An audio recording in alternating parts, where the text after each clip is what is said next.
Great weekend of college basketball in the SEC. It was the second overall weekend, and here are the games broken down. The Florida Gators, the defending national champion, starting to look like the defending national champion once again. A crushing win over Tennessee, 91-67. The Vanderbilt Commodores remain undefeated on the season with an 84-73 win over LSU. The Georgia Bulldogs is one of two teams that went on the road to pick up a win. Bulldogs stay hot with that 75-70 win over South Carolina. And Texas A&M Buckyball continues their streak in the SEC with their win this weekend as well. The Auburn Tigers rout Arkansas 95-73. Is an Auburn team that lost two games in the SEC before picking up their first one over John Calipari and company. Ole Miss with a win over Missouri, 76-69. Bama falls at home to Texas. Longhorns getting the win, as we talked about with Roger Wallace on our last segment, 92-88.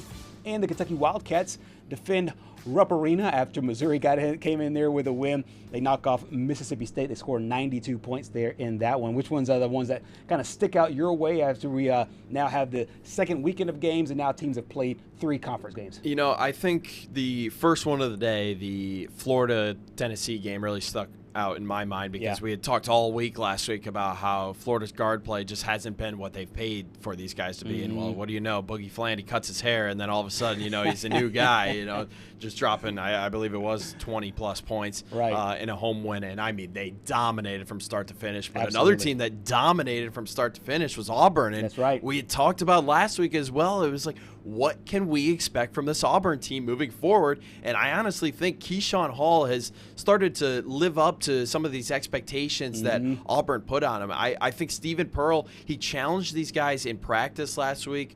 We talked about how Tahad didn't start 2 games in a row. Right. Some guys were not showing up on time, and I think Keyshawn Hall can be that leader. Courtney Mims talked about it last week. Yep. She loved watching him come over from UCF, and he was just he played so well in the Big 12 last year, and he's starting to develop that over for Auburn this year. Yeah, 30 points for Keyshawn Hall. Keyshawn Murphy chipped in with 16 points, 10 boards in the double-double. And this is an Auburn team because their first 2 games of the SEC slate, it was an overtime, heart-crushing loss at Georgia, and then the game against Texas A&M, which everybody saw, where the 3-point shot that looked good that would have won them the game, then they end up losing the game on a replay. They had to swallow that very quickly and then go to this game against probably the best freshman in the entire conference, and Darius Acuff, a team that had been surging moving forward. So a team that really could have gone one of both ways. Yeah. Either way, they end up spinning it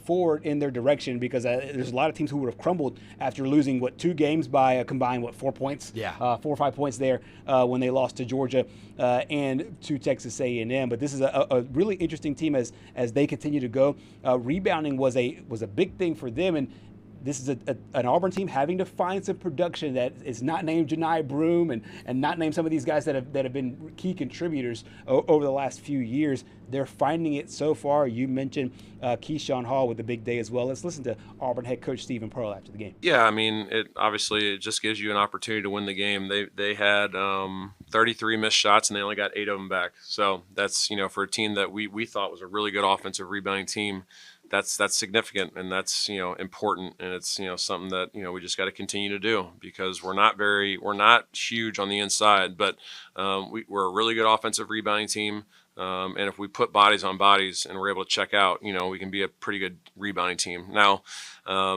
we're about to play some really good rebounding teams moving forward. Missouri's huge, and they crash the offensive glass like crazy, so it's going to require some more step up moving forward. But so far, the first 3 results, very pleased with our rebounding.